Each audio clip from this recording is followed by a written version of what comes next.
अस्सलामुअलैकुम वरहमतुल्लाहि वबरकातुहू। भाइयों और मेरे बहनों, आज एक हदीस पढ़ने जा रहा हूँ। सुनिए और अमल के दायरे पर चलिए और दूसरों तक शेयर कीजिए, वो भी इस पैगाम पर अमल के दायरे पर चलने वाले बने। आइए शुरू करता हूँ, सुनिए। हजरत अनस रज़ियल्लाहु अन्हु ने कहते हैं कि एक मर्तबा रमज़ानुल मुबारक का महीना आया तो हुज़ूर अकरम सल्लल्लाहु अलैहि वसल्लम ने फरमाया कि तुम्हारे ऊपर एक महीना आया है जिसमें एक रात है जो 1000 महीनों से अफजल है। जो शख्स इस रात से महरूम रह गया गोया सारी ही खैर से महरूम रह गया और उसकी भलाई से महरूम नहीं रहता, मगर जो शख्स जो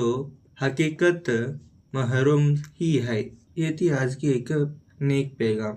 आपको ये नेक पैगाम पसंद आई होगी। इस चैनल को सब्सक्राइब कीजिए ताकि इसी तरह के नेक पैगाम आप तक पहुंचती रहे और आगे तक शेयर करना ना भूलिए ताकि वो भी इस नेक पैगाम में शामिल होने वाले बने। आइए अगले वीडियो में मिलते हैं। जज़ाकल्लाहु खैर।